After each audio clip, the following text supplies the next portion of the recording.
Hello friends, ಹೇಗಿದ್ದೀರಾ? ಎಲ್ಲರೂ ಆರಾಮಿದ್ದೀರಾ ಅಂದ್ಕೋತೀನಿ. ನನ್ನ ಇವತ್ತಿನ ವ್ಲಾಗ್ನಲ್ಲಿ ಮಾರ್ನಿಂಗ್ ಟಿಫನ್ಗೆ ಕ್ಯಾರೆಟ್ ಹಾಗೆಯೇ ಪುದೀನ ಹಾಕ್ಬಿಟ್ಟು ಪುದೀನ ರೈಸ್ನ ಮಾಡಿದ್ದೆ. ಸೊ ಅದ್ರ ಟೇಸ್ಟ್ ಅಂತೂ ತುಂಬಾ ಚೆನ್ನಾಗಿತ್ತು, ತುಂಬಾ ಈಸಿಯಾಗಿ ಮಾಡ್ಕೋಬೋದು. ಸೊ ಅದನ್ನು ಯಾವ ರೀತಿ ಮಾಡಿದ್ದೆ ಅನ್ನೋದನ್ನ ಹೇಳ್ತೀನಿ. ಹಾಗೆಯೇ ಸ್ವಲ್ಪ ಬೆಂಡೆಕಾಯಿದು ಮಜ್ಜಿಗೆ ಹುಳಿ ಮಾಡ್ಕೊಂಡಿದ್ದೀನಿ. ಅದನ್ನು ತುಂಬಾ ಈಸಿಯಾಗಿ ಮಾಡ್ಕೋಬೋದು. ಸೊ ಎರಡರ ರೆಸಿಪಿನ ಇವತ್ತು ನಿಮ್ಮ ಜೊತೆ ಶೇರ್ ಮಾಡ್ತೀನಿ. ಅದಕ್ಕಿಂತ ಮುಂಚೆ ನಮ್ಮ ವ್ಲಾಗ್ನ ಫಸ್ಟ್ ಟೈಮ್ ನೋಡ್ತಿರೋ ವಿಡಿಯೋನ ಲೈಕ್ ಮಾಡಿ ಮತ್ತು ಸಬ್ಸ್ಕ್ರೈಬ್ ಮಾಡಿ ಅಂತ ಹೇಳ್ತಾ ನಾನು ಇವತ್ತಿನ ವ್ಲಾಗ್ನ ಶುರು ಮಾಡ್ತಾ ಇದ್ದೀನಿ. ಸೊ ವೆಲ್ಕಮ್ ಟು ಸ್ವೀಕೃತಿ.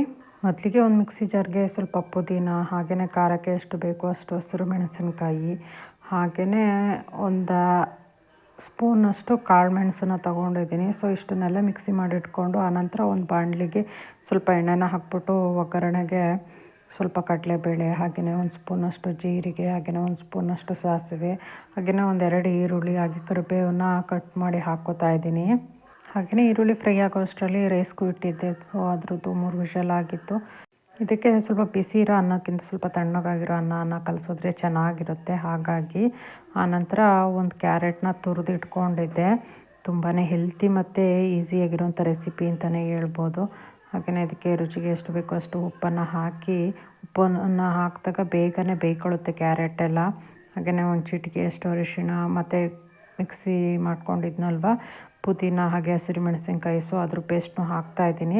ಹಾಗೆಯೇ ಇದಕ್ಕೆ ಸ್ವಲ್ಪ ಗೋಡಂಬಿನ ಹಾಕ್ಕೊಂಡಿದ್ದೀನಿ, ಚೆನ್ನಾಗಿರುತ್ತೆ ಟೇಸ್ಟು ಅಂತ ಅಂದ್ಬಿಟ್ಟು. ನಿಜವಾಗ್ಲೂ ಟೇಸ್ಟ್ ಅಂತೂ ತುಂಬಾ ಚೆನ್ನಾಗಿತ್ತು. ಪುದೀನ ರೈಸ್ಗಿಂತನೂ ಅಥವಾ ಕ್ಯಾರೆಟ್ ರೈಸ್ಗಿಂತನೂ ಡಿಫ್ರೆಂಟ್ ಆಗಿತ್ತು ಅಂತಲೇ ಹೇಳ್ಬೋದು. ಹಾಗೆಯೇ ಇದಕ್ಕೆ ಒಂದು ಸ್ಪೂನಷ್ಟು ಶುಂಠಿ ಬೆಳ್ಳುಳ್ಳಿ ಪೇಸ್ಟು, ಒಂದು ಸ್ಪೂನಷ್ಟು ಗರಂ ಮಸಾಲ, ಹಾಗೆಯೇ ಒಂದು ಅರ್ಧದಷ್ಟು ನಿಂಬೆ ರಸನ ಹಿಂಡ್ಕೊಂಡೆ. ಸೊ ನಿಂಬೆ ರಸನ ಹಾಕಿದ್ರೆ ತುಂಬಾ ಚೆನ್ನಾಗಿರುತ್ತೆ ಟೇಸ್ಟು. ಎಲ್ಲದನ್ನು ಹಾಕಿ ಕಡಿಮೆ ಉರಿನಲ್ಲೇ ಬೇಯಿಸ್ಕೋಬೇಕು. ಅದ್ರ ನೀರಿನಂಶ ಎಲ್ಲ ಹೀರ್ಕೊಂಡು ಎಣ್ಣೆ ಬಿಟ್ಕೊಳ್ಳೋ ತನಕನೂ ಫ್ರೈ ಮಾಡ್ಕೋಬೇಕು. ಕೆಲವೊಂದು ದಿನ ಏನು ತಿಂಡಿ ಮಾಡ್ಕೋಬೇಕು ಅಂತಂದ್ಬಿಟ್ಟು ಐಡಿಯಾನೇ ಇರಲ್ಲ. ಮನೇಲಿ ತರಕಾರಿ ಇರುತ್ತೆ, ಬಟ್ ಅದನ್ನೆಲ್ಲ ಹಾಕಿ ಏನು ತಿಂಡಿ ಮಾಡ್ಕೋಬೇಕು ಅನ್ನೋದೇ ಐಡಿಯಾ ಇರಲ್ಲ. ಸೊ ಅಂಥ ಟೈಮಲ್ಲಿ ಈಸಿಯಾಗಿ ಆ್ಯಂಡ್ ಕ್ವಿಕ್ಕಾಗಿ ಮಾಡ್ಕೊಳ್ಳೋವಂಥ ರೆಸಿಪಿ ಅಂತಲೇ ಹೇಳ್ಬೋದು. ಸೊ ಈಗ ಅನ್ನನ ಸ್ವಲ್ಪ ಬಿಡಿ ಮಾಡಿಕೊಂಡು ಹಾಕಿ ಕಲಸ್ಕೊತಾ ಇದ್ದೀನಿ. ಟೇಸ್ಟ್ ಅಂತೂ ಆಸಮ್ ಅಂತಲೇ ಹೇಳ್ಬೋದು. ಮೊಸರು ಜೊತೆಗೆ, ಹಾಗೆಯೇ ಮೆಣಸಿನ್ಕಾಯಿ ಬಜ್ಜಿನ ಮಾಡಿದ್ದೆ, ಅದ್ರ ಜೊತೆಗಂತೂ ಸೂಪರ್ ಕಾಂಬಿನೇಷನ್ ಆಗಿತ್ತು. ಸೊ ಖಂಡಿತವಾಗಿ ಎಲ್ಲರೂ ಒಂದು ಸಲ ಟ್ರೈ ಮಾಡಬಹುದು. ಹಾಗೆಯೇ ಸಾಂಬಾರಿಗೆ ಬೆಂಡೆಕಾಯಿ ಇತ್ತು.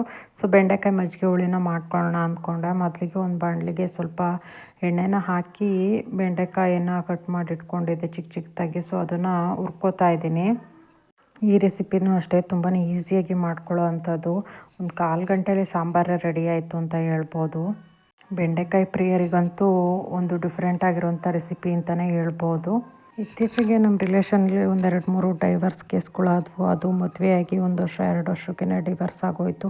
ನೋಡಿದ್ರೆ ಹುಡುಗನೂ ಎಜುಕೇಟೆಡು, ಹುಡುಗಿನೂ ಎಜುಕೇಟೆಡು. ಬಟ್ ಕೆಲವೊಂದು ನೋಡಿದ್ರೆ ಹುಡುಗಂದು ತಪ್ಪಿರುತ್ತೆ, ಕೆಲವೊಂದು ವಿಷಯದಲ್ಲಿ ಹುಡುಗಿದು ತಪ್ಪಿರುತ್ತೆ. ಬಟ್ ಇಬ್ಬರಲ್ಲೂ ಅಡ್ಜಸ್ಟ್ಮೆಂಟ್ ಇಲ್ದಲೇ 1 ವರ್ಷ 2 ವರ್ಷದಲ್ಲೇ ಡಿವರ್ಸ್ ಆಗೋಯಿತು. ನಿಜವಾಗ್ಲೂ ಹೆಣ್ಮಕ್ಳು ಜೀವನ ಎಷ್ಟೊಂದು ಕಷ್ಟ ಅನಿಸೋಯ್ತು. ಯಾಕಂದರೆ ಮದುವೆಗಿಂತ ಮುಂಚೆ ಬೇಗ ಮದುವೆ ಮಾಡಿಲ್ಲ ಅಂತಂದರೆ ಏನೋ ಇರಬೇಕು ಸಮಥಿಂಗ್, ಅದಕ್ಕೆ ಬೇಗ ಮದುವೆ ಆಗ್ತಿಲ್ಲ ಹುಡುಗಿಗೆ ಅಂತಾರೆ. ಡಿವರ್ಸ್ ಆದ್ರಂತೂ ಏನಿತ್ತು ಅಂತ ಅಂದ್ಬಿಟ್ಟು ಮಾತಾಡ್ಕೋತಾರೆ. ಬಟ್ ಹುಡುಗರು ಅಷ್ಟೊಂದು ಕೇರ್ ಮಾಡೋಲ್ಲ. ಡಿವರ್ಸ್ ಆದ್ರೂ ಹೆಣ್ಮಕ್ಳಷ್ಟು ಕೊರಗೋದಿಲ್ಲ. ಸೊ ಈಸಿಯಾಗಿಯೇ ಸೆಕೆಂಡ್ ಮ್ಯಾರೇಜ್ ಮಾಡ್ಕೋತಾರೆ. ನಾನು ನೋಡಿದಂಗೆ ಡಿವರ್ಸ್ ಆದ ತಕ್ಷಣವೇ ಹುಡುಗರಿಗೆ ಸೆಕೆಂಡ್ ಮ್ಯಾರೇಜ್ ಆಗೋಯಿತು. ಬಟ್ ಹುಡುಗಿ ಇನ್ನೂ ಹಾಗೇ ಇದ್ದಾರೆ. ಸೊ ಇದನ್ನೆಲ್ಲ ನೋಡಿದ್ರೆ ಹೆಣ್ಮಕ್ಳು ಲೈಫ್ ಎಷ್ಟು ಕಷ್ಟ ಅನಿಸೋಯ್ತು. ಬೆಂಡೆಕಾಯಿನೆಲ್ಲ ಫ್ರೈ ಮಾಡಾದ್ಮೇಲೆ ಒಂದು ಬಾಣಲಿಗೆ ಸ್ವಲ್ಪ ಒಗ್ಗರಣೆಗೆ ಈರುಳ್ಳಿ, ಹಾಗೆಯೇ ಕರಿಬೇವು, ಹಾಗೆ ಒಂದು ಹಸಿರು ಮೆಣಸಿನ್ಕಾಯಿನ ಕಟ್ ಮಾಡಿ ಹಾಕ್ಕೊಂಡಿದ್ದೀನಿ.